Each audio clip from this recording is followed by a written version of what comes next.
Going to get out and garden, It does. Which just happens to be what we're talking about right now. As the weather does warm up, it means your backyard and garden have begun to thaw out as you get ready to start planting this season. And so we're going to bring you a special series we're calling Gardening with Good Day. Yeah, gardening expert Shawna Coronado joins us this morning from her own garden in West Suburban Warrenville. Thank you so much, Shawna, for joining us.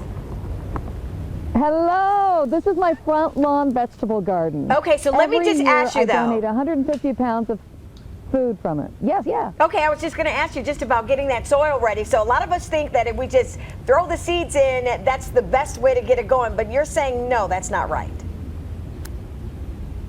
That's not right. I want you to do something different. You see, in the soil are millions of microbes, and those microbes are beautiful for the root systems of your plants. Just terrific.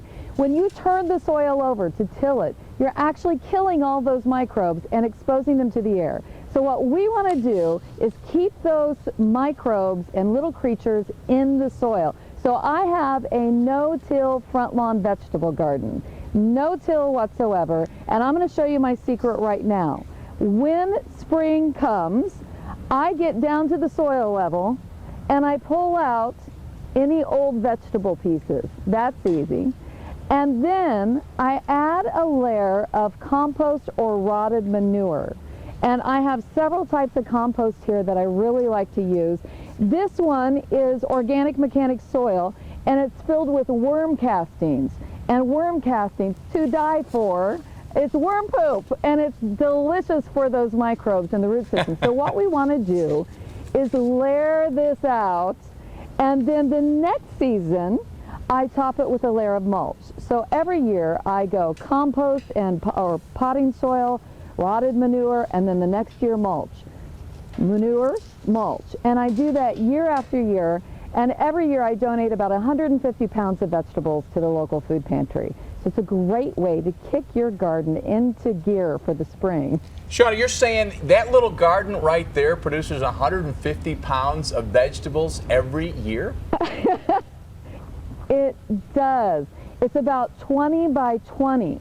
And what I do is I pack the vegetables in fairly tight.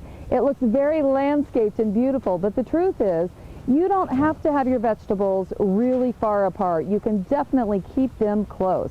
And that means more vegetables in a smaller space. And in our urban city area, it's really easy to do. What are some examples of vegetables you're going to be growing this year? Okay, well, I'm so excited about my cabbage. I have some red cabbage that I'm planting into the soil this year. The red cabbage gets so big, it's like 2 feet wide, and it's filled with a flower-like shape.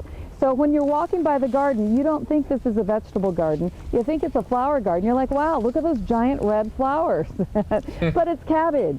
So it's a tricky way to get some good vegetables in the front lawn. All right, before we let you go, since you've got that green thumb and you're going to help the viewers at home get that green thumb, what's your web address in case they need some more information, some more tips? Absolutely. Please go to shawnacoronado.com and come out, ask any garden tip questions you like. I'd be happy to help you.